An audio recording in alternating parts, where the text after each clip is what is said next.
I'm sorry, just let me jump in here. I don't want you to think that we don't like web3 or doing NFTs. We love it. I'm glad you're bringing this to us. And I'm telling you, Bucky Fuller would love it more. You just don't know much about Bucky yet. So if we were to do an NFT, we would just want to do the NFT. We would want it to be designed like Bucky would design it. So web3 is amazing, right? All these principles and architectures that you're excited about right now, they can easily accommodate all of Bucky's design principles. There's just one thing that Bucky would not like about Web3.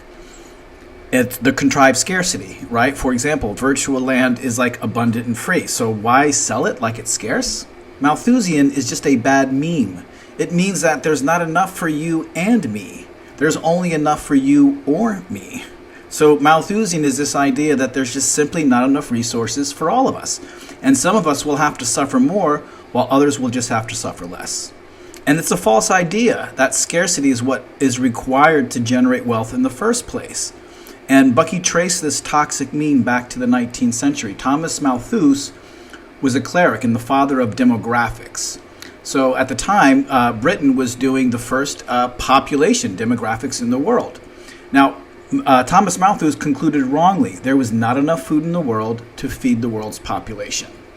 And since his economic theory gained popularity at the same time as the rise of the British Empire, this false idea about food resources was just assumed true by other nations and countries in response to Britain. We draw the line so here. Quickly, in reaction to the rise of the British Empire, other nations also began to strategize under this assumption. There's not enough for everyone, and at some point there's going to be a war or there's going to be a competition, basically, so the suffering happens more on one side and less on the other.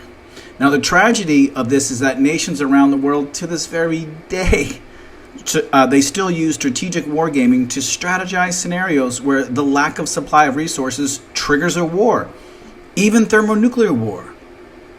So to this very day, in 2022, all the nations in the world are maneuvering, invading, warring, sanctioning, and levying all over competition to control resources, and it's entirely unnecessary. So Bucky noted that since 1968, the entire world has enough design science and wealth to produce billionaire levels of wealth for every man, woman, and child for about 10 cents a day.